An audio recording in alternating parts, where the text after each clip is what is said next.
ਆਦ ਕੀਆਂ ਕਥਾ ਕਹਾਣੀਆਂ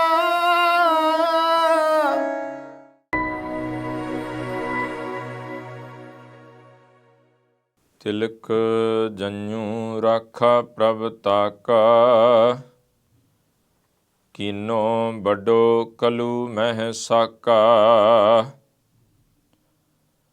ਧਰਮ ਹੇਤ ਸਾਕਾ ਜਿਨ ਕੀਆ,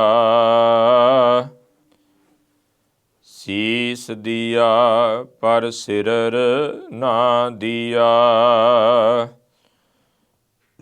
ਕਾਬਲੇ ਅਦਬ ਪਰਮ ਸਨਮਾਨਯੋਗ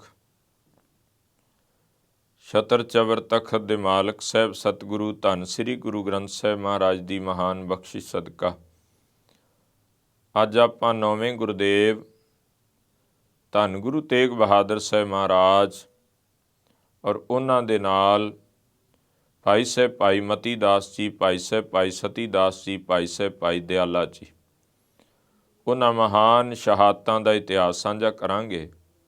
ਵਿਚਾਰ ਦੀ ਪ੍ਰਾਰੰਭਤਾ ਕਰਨ ਤੋਂ ਪਹਿਲਾਂ ਗੁਰੂ ਬਖਸ਼ੀ ਫਤਿਹ ਪ੍ਰਵਾਨ ਕਰੋ। ਆਖੋ ਜੀ ਵਾਹਿਗੁਰੂ ਜੀ ਕਾ ਖਾਲਸਾ, ਵਾਹਿਗੁਰੂ ਜੀ ਕੀ ਫਤਿਹ। ਧੰਨ ਗੁਰੂ ਤੇਗ ਬਹਾਦਰ ਪਾਤਸ਼ਾਹ ਮਹਾਰਾਜ ਜੀ ਦੀ ਸ਼ਹਾਦਤ ਜਿਹੜੀ ਹੈ ਇਹ ਉਸ ਸਮੇਂ ਦੀ ਹੈ ਜਦੋਂ ਸ਼ਾਇਦ ਇਸ ਦੁਨੀਆ ਦੇ ਲੋਕਾਂ ਨੂੰ ਇਹ ਵੀ ਨਹੀਂ ਪਤਾ ਹੋਏਗਾ ਕਿ ਹਿਊਮਨ ਰਾਈਟਸ ਦੀ ਜੋ ਅਸੀਂ ਅੱਜ ਗੱਲ ਕਰਦੇ ਹਾਂ, ਮਨੁੱਖੀ ਅਧਿਕਾਰ ਤੇ ਮਨੁੱਖੀ ਅਧਿਕਾਰਾਂ ਦੇ ਵਾਸਤੇ,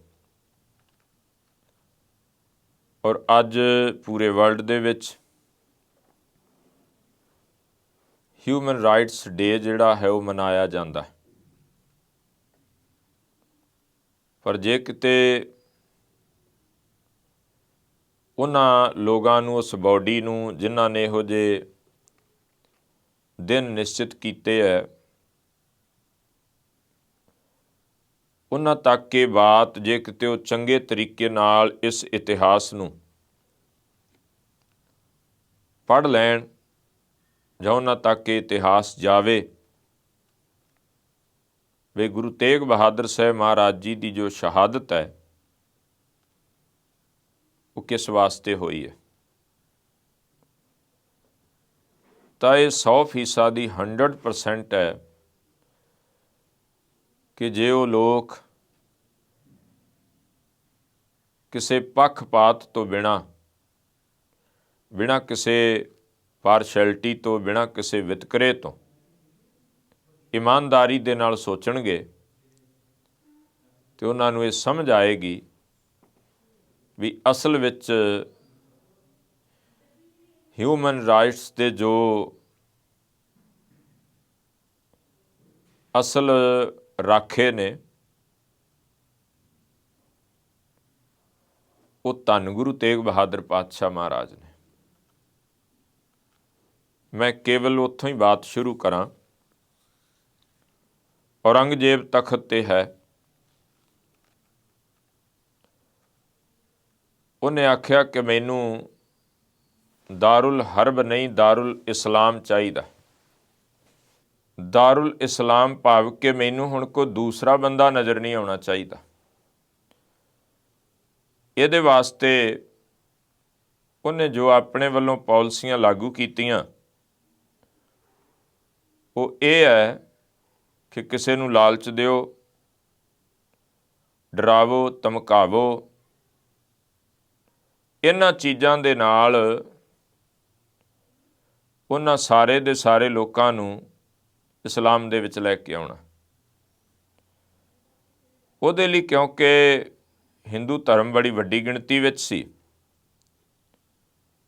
ਉਹਨਾਂ ਨੇ ਆਖਿਆ ਕਿ ਲੋਕ ਇਸਲਾਮ ਨੂੰ ਧਾਰਨ ਕਰਨ, ਪਹਿਲਾਂ ਪਿਆਰ ਨਾਲ ਆਖੋ, ਲਾਲਚ ਦਿਓ, ਜੋ ਸਾਮ ਦਾਮ ਦੰਡ ਭੇਦ ਦੀ ਕਹਾਣੀ ਕਹੀ ਜਾਂਦੀ, ਤਾਂ ਡਰਾਵਾ ਦਿਓ, ਜਦੋਂ ਇੱਥੋਂ ਤੱਕ ਨਹੀਂ ਤਾਂ ਫਿਰ ਇਹਨਾਂ ਨੂੰ ਜਿਹੜਾ ਨਹੀਂ ਬਣਦਾ ਉਹਨੂੰ ਖਤਮ ਕਰ ਦਿੱਤਾ ਜਾਏ। ਉਹਨੇ ਕਸ਼ਮੀਰ ਦੇ ਵਿੱਚ ਉਸ ਵਕਤ ਸੂਬੇਦਾਰ ਜਿਹੜਾ ਜਹਾਨ ਖਾਂ ਦਾ ਸਾਂਢੂ ਸੀ ਤੇ ਇਹਦਾ ਮਾਸੜ ਲੱਗਦਾ ਸੀ। ਤਾਂ ਜਦੋਂ ਉੱਥੇ ਇਹਨੇ ਆਖਿਆ ਕਿ ਤੁਸੀਂ ਇੱਥੇ ਲਾਗੂ ਕਰੋ, ਚਿੱਠੀਆਂ ਕੱਢੀਆਂ ਸੂਬਿਆਂ ਨੂੰ, ਜਦੋਂ ਚਿੱਠੀਆਂ ਕੱਢੀਆਂ ਨੇ ਤਾਂ ਉਹ ਬੰਦਾ ਖੁਦਾਪ੍ਰਸਤ ਸੀ, ਉਹ ਇੰਨੀ ਸਖਤੀ ਨਹੀਂ ਕਰ ਸਕਿਆ। ਉਹਨੂੰ ਹਟਾ ਕੇ ਤੇ ਪਟਿਆਲੇ ਦੇ ਨੇੜੇ, ਉਦੋਂ ਤਾਂ ਅਜੇ ਪਟਿਆਲਾ ਨਹੀਂ ਸੀ, ਜਿੱਥੇ ਅੱਜ ਆਪਾਂ ਬਹਾਦਰਗੜ੍ਹ ਦੇਖਦੇ ਹਾਂ, ਇਸ ਜਗ੍ਹਾ ਦੇ ਉੱਤੇ ਕੁਝ 5-7 ਪਿੰਡਾਂ ਦੀ ਬਰਾਨੀ ਜੀ ਜਗੀਰ ਦੇ ਦਿੱਤੀ ਵੀ ਤੁਸੀਂ ਇੱਥੇ ਰਹਿ ਲਓ। ਉੱਥੋਂ ਦਾ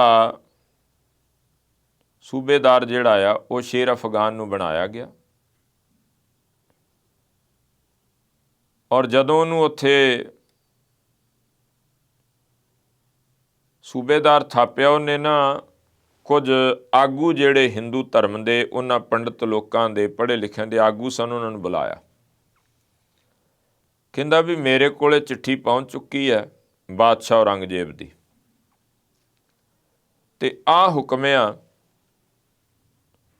ਤੇ ਤੁਹਾਨੂੰ ਇਹ ਵੀ ਪਤਾ ਹੈ ਕਿ ਜੋ ਔਰੰਗਜ਼ੇਬ ਕਹਿੰਦਾ ਆ ਉਹ ਹੋਣਾ ਆ, ਇਹ ਵਾਪਸ ਨਹੀਂ ਮੁੜਨਾ ਦਿੱਤਾ ਹੋਇਆ ਫਤਵਾ, ਤੇ ਤੁਸੀਂ ਪਿਆਰ ਨਾਲ ਆਓਗੇ ਬਹੁਤ ਵਧੀਆ ਆ, ਪਰਿਵਾਰ ਬਚਣਗੇ, ਜਿੰਦ ਬਚੇਗੀ। ਜੇ ਤੁਸੀਂ ਐਸਾ ਨਹੀਂ ਕਰਦੇ,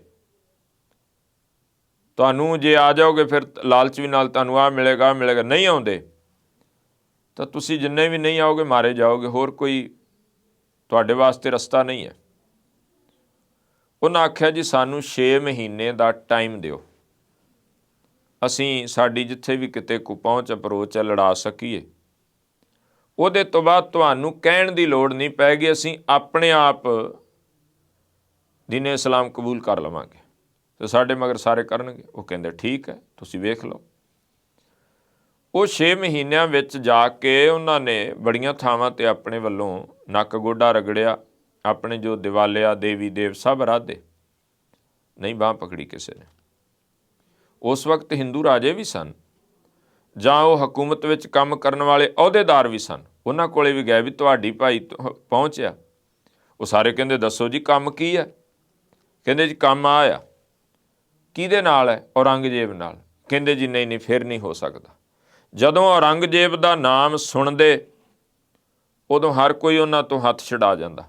ਪਹਿਲਾਂ ਕਹਿੰਦੇ ਤੁਸੀਂ ਸਾਡੇ ਭਰਾ ਹੋ, ਗੱਲ ਸੁਣ, ਦੱਸੋ ਤੁਹਾਡਾ ਦੁੱਖ ਸਾਡਾ ਦੁੱਖ ਹੈ, ਪਰ ਜਦੋਂ ਗੱਲ ਆਉਂਦੀ ਔਰੰਗਜ਼ੇਬ ਦੀ, ਕਹਿੰਦੇ ਨਾ ਉਹਦੇ ਅੱਗੇ ਕੌਣ ਖਲੋ ਸਕਦਾ, ਅਸੀਂ ਖਲੋਵਾਂਗੇ, ਸਾਡਾ ਵੀ ਕਹਾਣੀ ਬੱਚਾ ਪੀੜਦਾ ਹੈਗਾ।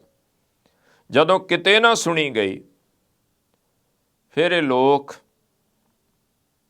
ਪੰਡਤ ਕਿਰਪਾ ਰਾਮ ਦੇ ਨਾਲ, ਜੋ ਮਟਨ ਕਸ਼ਮੀਰ ਦੇ ਵਿੱਚ ਹੀ ਆਪਾਂ ਸਥਾਨ ਮਟਨ ਸਾਹਿਬ ਕਹਿੰਦੇ ਹਾਂ, ਗੁਰੂ ਨਾਨਕ ਸਾਹਿਬ ਨੇ ਚਰਨ ਪਾਏ ਉੱਥੇ, ਤੇ ਬ੍ਰਹਮਦੱਤ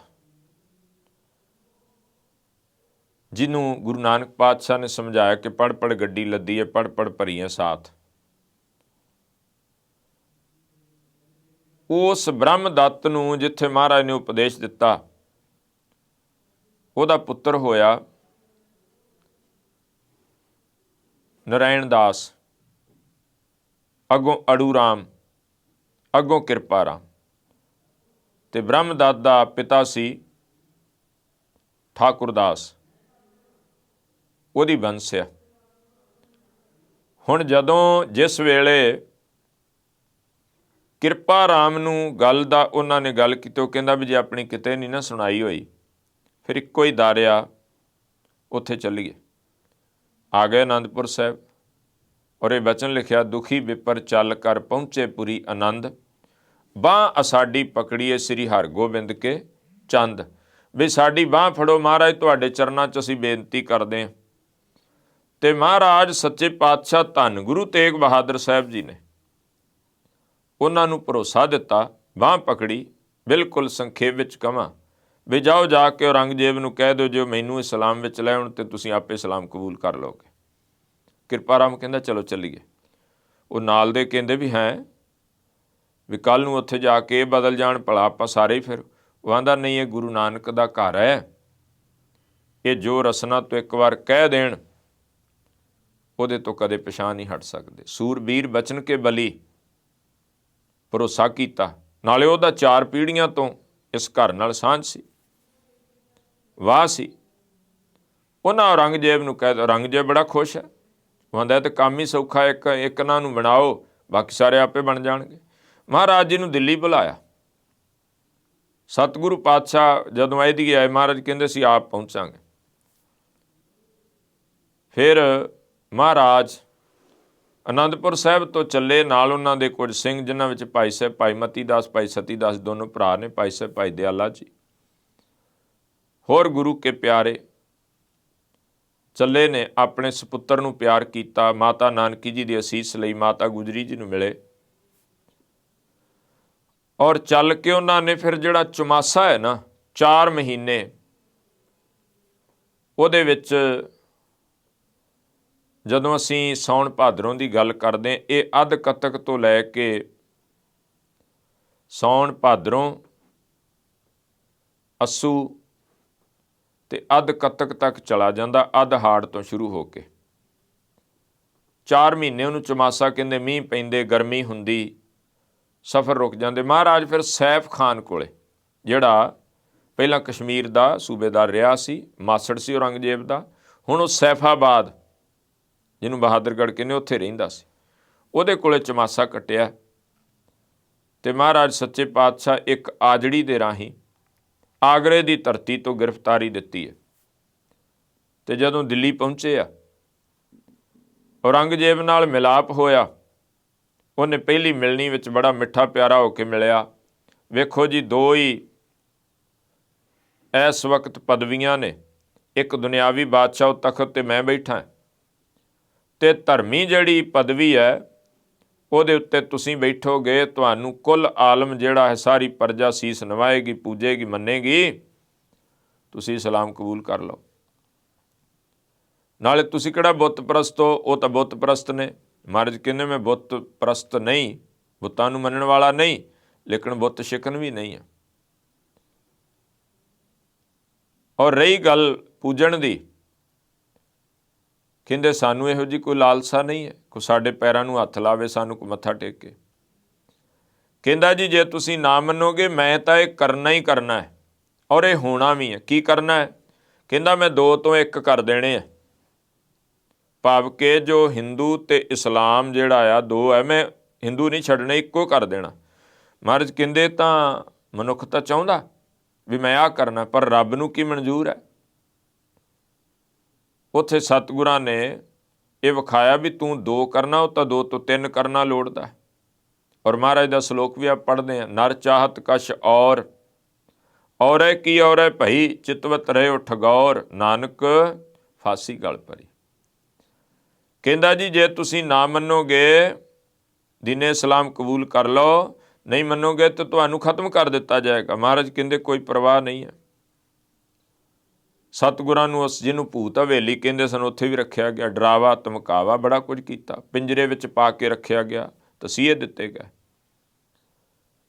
ਔਰ ਉਹਦੇ ਤੋਂ ਬਾਅਦ ਉਹਨਾਂ ਆਖਿਆ ਪਹਿਲਾਂ ਨੇ ਇਹਨਾਂ ਦੇ ਸੇਵਕਾਂ ਨੂੰ ਸਜ਼ਾ ਦਿੱਤੀ ਜਾਏ, ਸ਼ਾਇਦ ਇਹਨਾਂ ਦਾ ਮਨ ਡਰ ਜਾਏ। ਭਾਈ ਸਾਹਿਬ ਭਾਈ ਮਤੀ ਦਾਸ ਜੀ ਹੋਣਾ ਨੂੰ ਆਰੇ ਨਾਲ ਚੀਰਿਆ ਗਿਆ, ਔਰ ਉਹਨਾਂ ਦੀ ਭਾਵਨਾ, ਆਰਾ ਪਿਆਰਾ ਲਗਤ ਹੈ, ਕਾਰਾ ਕਰੋ ਬਣਾਏ, ਮੇਰਾ ਸਿਰ ਜਾਂਦਾ ਤਾਂ ਜਾਣਦੇ, ਸਿਰ ਜਾਂਦਾ ਤਾਂ ਜਾਣਦੇ, ਮੇਰਾ ਸਿੱਖੀ ਸਿਦਕ ਨਾ ਜਾਏ। ਆਪਣਾ ਆਪਾ ਚਿਰਵਾ ਗਏ। ਜਪਜੀ ਸਾਹਿਬ ਦੀ ਬਾਣੀ ਪੜ੍ਹਦੇ ਹਾਂ, ਸਰੀਰ ਦੇ 2 ਟੁਕੜੇ ਹੋ ਗਏ, ਦੋਨਾਂ ਟੁਕੜਿਆਂ 'ਚੋਂ ਵੀ ਆਵਾਜ਼ ਆ ਰਹੀ, ਦੋਨੋਂ ਤਨ ਤੇ ਜਪਜੀ ਪੜ੍ਹੈ, ਦੇਖਤ ਸਭ ਕੈ ਹੈਰਤ ਬੜੈ। ਭਾਈ ਸਾਹਿਬ ਭਾਈ ਸਤੀ ਦਾਸ ਜੀ, ਉਹਨਾਂ ਦੇ ਭਰਾਤਾ, ਜਿਨ੍ਹਾਂ ਨੂੰ ਰੂਹ ਵਿੱਚ ਲਪੇਟ ਕੇ ਅੱਗ ਲਾ ਕੇ ਸਾੜ ਕੇ ਸ਼ਹੀਦ ਕੀਤਾ, ਲੇਕਿਨ ਡੋਲੇ ਨਹੀਂ। ਭਾਈ ਸਾਹਿਬ ਭਾਈ ਦਿਆਲਾ ਜੀ, ਜਿਨ੍ਹਾਂ ਨੂੰ ਦੇਗ ਵਿੱਚ ਬਿਠਾ ਕੇ ਉਬਾਲਿਆ ਗਿਆ, ਗੁਰੂ ਚਰਨਾਂ ਦਾ ਧਿਆਨ ਧਰਿਆ, ਬਾਣੀ ਦਾ ਪੱਲਾ ਪਕੜਿਆ, ਡੋਲੇ ਨਹੀਂ, ਬਾਣੀ ਦਾ ਲੜ ਨਹੀਂ ਛੱਡਿਆ। ਔਰ ਸਤਿਗੁਰਾਂ ਦਾ ਪਿੰਜਰਾ ਸਾਹਮਣੇ, ਉਹਨਾਂ ਦੇ ਸਾਹਮਣੇ ਸਾਰਾ ਕੁਝ ਹੋਇਆ। ਤੇ ਮਹਾਰਾਜ ਨੂੰ ਪੁੱਛਦੇ ਅਜੇ ਵੇਖ ਲਓ, ਕਹਿੰਦੇ ਜੀ ਦੇ ਪੜ੍ਹਾਏ ਵਿਦਿਆਰਥੀ ਐਸਾ ਕੁਝ ਕਰ ਗਏ, ਹੁਣ ਉਸ ਉਸਤਾਦ ਨੂੰ ਕੀ ਪੁੱਛਦੇ ਹੋ ਵੀ ਉਹ ਤੁਹਾਡੇ ਸਾਹਮਣੇ ਡੋਲ ਜਾਣਗੇ? ਆਪਣੀ ਕੋਈ ਆਖਰੀ ਇੱਛਾ ਮਹਾਰਾਜ ਕਹਿੰਦੇ ਇਸ਼ਨਾਨ ਕਰਨਾ ਸੀ। ਅੱਜ ਵੀ ਉਹ ਸੀਸਗੰਜ ਸਾਹਿਬ ਜੋੜਾ ਘਰ ਦੇ ਵਿੱਚੋਂ ਦੀ ਲੰਘ ਕੇ ਅਸੀਂ ਜਾਂਦੇ ਹਾਂ, ਉਹ ਖੂਹ ਹੈ ਜਿੱਥੇ ਮਹਾਰਾਜ ਨੇ ਇਸ਼ਨਾਨ ਕੀਤਾ। ਇਸ਼ਨਾਨ ਕਰਨ ਤੋਂ ਬਾਅਦ ਮਹਾਰਾਜ ਕਹਿੰਦੇ ਅਸੀਂ ਜਪਜੀ ਸਾਹਿਬ ਪੜ੍ਹਾਂਗੇ, ਔਰ ਜਿਹੜਾ ਉਸ ਵਕਤ ਜਲਾਲੂਦੀਨ ਜਲਾਦ ਆ, ਤੂੰ ਆਪਣੀ ਤਲਵਾਰ ਚਲਾ ਲਈ। ਉਹ ਮਹਾਰਾਜ ਵੱਲ ਵੇਖਿਆ ਆਇਆ ਨਾ ਜਦੋਂ, ਤੇ ਤਲਵਾਰ ਤਿੱਖੀ ਕਰ ਰਿਹਾ ਸੀ, ਤੇ ਮਹਾਰਾਜ ਦੇ ਚਿਹਰੇ ਵੱਲ ਵੇਂਦਾ ਵੀ ਡਰਨਗੇ ਤਲਵਾਰ ਵੇਖ ਕੇ, ਪਰ ਮਹਾਰਾਜ ਖਿੜਖੜਾ ਕੇ ਹੱਸ ਪਏ। ਇਹ ਇੱਕ ਸਾਧੂ ਨੇ ਬੋਲ ਲਿਖਿਆ ਵੀ ਮਹਾਰਾਜ ਗੁਰੂ ਤੇਗ ਬਹਾਦਰ ਸਾਹਿਬ ਜੀਵਨ ਵਿੱਚ ਕਦੋਂ ਹੱਸੇ, ਨਹੀਂ ਤਾਂ ਉਹਨਾਂ ਦੀ ਬਾਣੀ ਪੜ੍ਹੀ ਵੀ ਬੈਰਾਗ ਤਿਆਗ ਵਿੱਚ ਰਹਿੰਦੇ, ਹਰ ਵਕਤ ਗੰਭੀਰ। ਉਹ ਕਹਿੰਦਾ ਇੱਕ ਵਾਰ ਹੱਸੇ। ਫਿਰ ਉਹਨੇ ਆਪੇ ਸਵਾਲ ਕੀ ਉਦੋਂ ਹੱਸੇ ਜਦੋਂ ਉਹਨਾਂ ਨੂੰ ਗੁਰਤਾ ਗੱਦੀ ਮਿਲੀ? ਕਹਿੰਦਾ ਨਹੀਂ। ਉਦੋਂ ਹੱਸੇ ਜਦੋਂ 32-33 ਸਾਲਾਂ ਬਾਅਦ ਉਹਨਾਂ ਘਰ ਪੁੱਤਰ ਦੀ ਆਮਦ ਹੋਈ? ਕਹਿੰਦੇ ਨਹੀਂ। ਕਹਿੰਦੇ ਜਦੋਂ ਛੀਏ ਮਸੰਦ ਨੇ ਗੋਲੀ ਚਲਾਈ ਬਾਬਾ ਕਾਲਾ ਸਾਹਿਬ, ਉਹ ਬਚ ਗਿਆ, ਕਿ ਉਦੋਂ ਹੱਸੇ ਵੀ? ਹਾਂ ਜਦ। ਕਹਿੰਦੇ ਨਹੀਂ। ਕਹਿੰਦਾ ਕਦੋਂ ਹੱਸੇ? ਕਹਿੰਦੇ ਜਲਾਲੂਦੀਨ ਜਲਾਦ ਦੀ ਤਲਵਾਰ ਵੇਖ ਕੇ ਹੱਸੇ। ਉਹ ਡਰਾਉਣਾ ਚਾਹੁੰਦਾ ਸੀ, ਪਰ ਮਹਾਰਾਜ ਹੱਸੇ, ਇੰਨਾ ਖਿੜਖੜਾ ਕੇ ਹੱਸੇ ਕਿ ਉਹ ਜਿਹੜਾ ਕੇਵਲ ਪਹਿਲਾਂ ਨਾਮ ਦਾ ਚਾਂਦਨੀ ਚੌਂਕ ਸੀ, ਪਰ ਵਰਤਦਾ ਉੱਥੇ ਹਨੇਰਾ ਸੀ, ਅੱਜ ਉੱਥੇ ਸਤਿਗੁਰਾਂ ਦੇ ਉਸ ਹੱਸਣ ਦੇ ਨਾਲ ਖੇੜਾ ਪਸਰ ਗਿਆ। ਔਰ ਇਹੋ ਜਿਹਾ ਖੇੜਾ ਪਸਰਿਆ, ਮਾਲਕ ਨੇ ਉਸ ਚੌਂਕ ਨੂੰ ਇਹੋ ਜਿਹਾ ਰੌਸ਼ਨ ਕੀਤਾ। ਅੱਜ ਵੀ ਜਿਹੜਾ ਕੋਈ ਝੋਲੀ ਅੱਡ ਕੇ ਸੀਸਗੰਜ ਸਾਹਿਬ ਮਾਲਕ ਦੇ ਉਸ ਪਾਵਨ ਸਥਾਨ 'ਤੇ ਖਲੋਂਦਾ, ਮਹਾਰਾਜ ਉਹਦੀ ਝੋਲੀ ਵਿੱਚੋਂ ਦੁੱਖ ਕੱਢ ਕੇ ਉਹਨੂੰ ਹਾਸੇ ਦੇ ਕੇ, ਖੇੜੇ ਦੇ ਕੇ ਤੋਰਦੇ। ਰੋਂਦੇ ਆਉਂਦੇ ਲੋਕ, ਹੱਸਦੇ ਜਾਂਦੇ ਉਸ ਮਾਲਕ ਦੇ ਦਰ ਤੋਂ।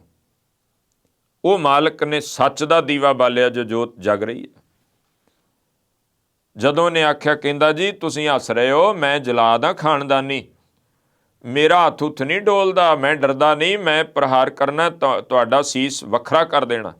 ਮਹਾਰਾਜ ਕਹਿੰਦੇ ਫਿਰ ਕੀ ਹੋਇਆ? ਜੇ ਤੂੰ ਖਾਨਦਾਨੀ ਜਲਾਦ ਏ ਤੇ ਮੈਂ ਖਾਨਦਾਨੀ ਸ਼ਹੀਦ ਹਾਂ।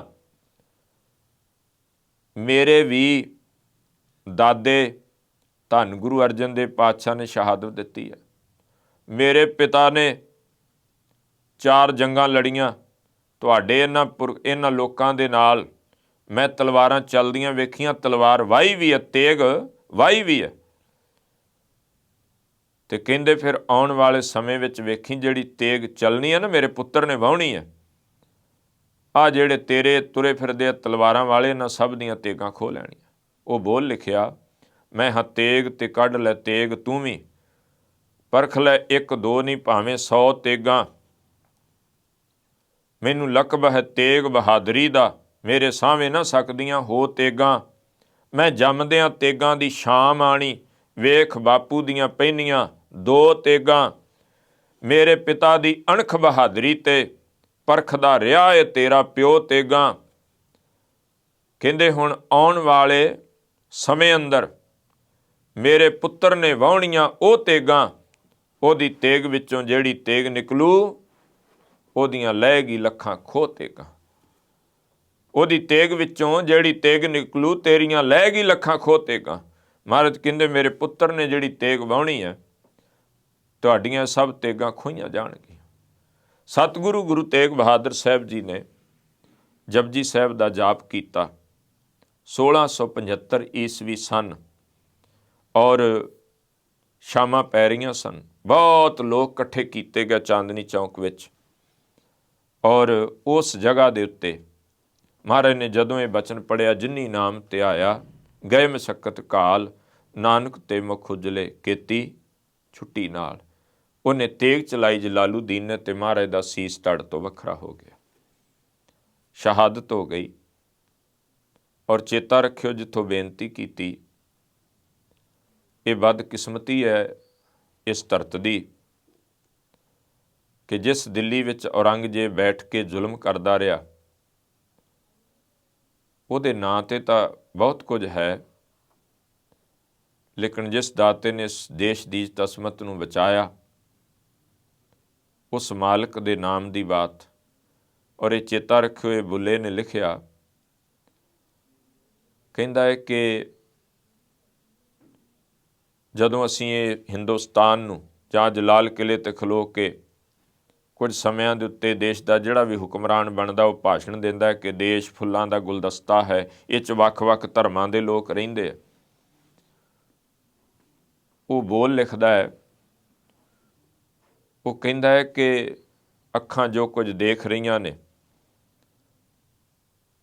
ਐਸਾ ਕੁਝ ਪਾਸਾਰ ਨਾ ਹੁੰਦਾ, ਭਾਂਤ-ਭਾਂਤ ਦੇ ਫੁੱਲਾਂ ਵਾਲਾ ਖਿੜਿਆ ਇਹ ਗੁਲਜ਼ਾਰ ਨਾ ਹੁੰਦਾ, ਮੰਦਰਾਂ ਵਿੱਚ ਨਾ ਟੱਲ ਖੜਕਦੇ, ਪੂਜਾ ਲਈ ਕੋਈ ਤਿਆਰ ਨਾ ਹੁੰਦਾ, ਨਾ ਹੁੰਦੇ ਇੱਥੇ ਜਗਰਾਤੇ, ਮਾਤਾ ਦਾ ਦਰਬਾਰ ਨਾ ਹੁੰਦਾ। ਕਹਿੰਦੇ ਜੰਝੂ ਜਿਹੜੇ ਨੇ ਸੁੰਨਤ ਸਭ ਨੇ ਕੀਤੀ ਹੁੰਦੀ, ਜੰਝੂਆਂ ਦਾ ਮਲਹਾਰ ਨਾ ਹੁੰਦਾ, ਜੇ ਗੁਰੂ ਤੇਗ ਬਹਾਦਰ ਅਵਤਾਰ ਨਾ ਹੁੰਦਾ, ਹਿੰਦ ਦਾ ਬੇੜਾ ਪਾਰ ਨਾ ਹੁੰਦਾ। ਇਸ ਦੇਸ਼ ਨੂੰ ਰੱਖਣ ਵਾਲੇ ਧੰਨ ਗੁਰੂ ਤੇਗ ਬਹਾਦਰ ਸਾਹਿਬ ਜਿਹੜੇ ਅਸਲ ਵਿੱਚ ਰਾਸ਼ਟਰਪਿਤਾ ਨੇ, ਅਸਲ ਵਿੱਚ ਹਿਊਮਨ ਰਾਈਟਸ ਦੇ ਪਿਤਾਮਾ ਨੇ, ਉਹਨਾਂ ਦੀ ਸ਼ਹਾਦਤ ਜਿਹੜੀ ਹੈ ਸਤਿਗੁਰੂ ਆਪ ਚੱਲ ਕੇ ਕਿਸੇ ਦੂਸਰੇ ਜਿਹੜੇ ਨਾ ਜੰਝੂ ਪਹਿਨਦੇ ਆ, ਨਾ ਤਿਲਕ ਲਾਉਂਦੇ ਆ, ਨਾ ਬੁੱਤ ਪੂਜਦੇ, ਨਾ ਦਿਵਾਲਿਆ ਜਾਂਦੇ, ਲੇਕਿਨ ਕਿਸੇ ਦਾ ਜੰਝੂ ਰੱਖਣ ਲਈ, ਕਿਸੇ ਦਾ ਤਿਲਕ ਬਚਾ ਕੇ ਰੱਖਣ ਲਈ, ਉਹਦੀ ਰਾਖੀ ਵਾਸਤੇ ਸਤਿਗੁਰਾਂ ਤਾਂ ਬਚਨੇ ਜਿੱਥੋਂ ਆਰੰਭ ਕੀਤਾ। ਕਲਗੀਧਰ ਪਿਤਾ ਨੇ ਲਿਖਿਆ, ਤਿਲਕ ਜੰਝੂ ਰਾਖਾ ਪ੍ਰਭ ਤਾਕਾ, ਕੀਨੋ ਬਡੋ ਕਲੂ ਮੈਂ ਸਾਕਾ, ਸਾਧਨ ਹੇਤ ਇਤੀ ਜਨ ਕਰੀ ਸੀਸ ਦਿਆ, ਪਰਸੀ ਨਾ ਉਚਰੀ। ਔਰ ਤੇਗ ਬਹਾਦਰ ਕੇ ਚਲਤ ਪਇਓ ਜਗਤ ਕੋ ਸ਼ੋਕ, ਹੈ ਸਭ ਜਗ ਭਇਓ, ਜੈ ਜੈ ਜੈ ਸੁਰਲੋਕ। ਉਸ ਦਾਤੇ ਦਾ ਪਾਵਨ ਪਵਿੱਤਰ ਸ਼ਹੀਦੀ ਦਿਹਾੜਾ ਸਾਡੇ ਅੰਦਰ ਉਹ ਭਾਵਨਾ ਸਤਿਗੁਰਾਂ ਦੇ ਪ੍ਰਤੀ ਉਹ ਸ਼ਰਧਾ ਭਾਵਨਾ ਪੈਦਾ ਹੋ ਸਕੇ। ਹੋਈਆਂ ਭੁੱਲਾਂ ਦੀ ਖਿਮਾ। ਵਾਹਿਗੁਰੂ ਜੀ ਕਾ ਖਾਲਸਾ, ਵਾਹਿਗੁਰੂ ਜੀ ਕੀ ਫਤਿਹ।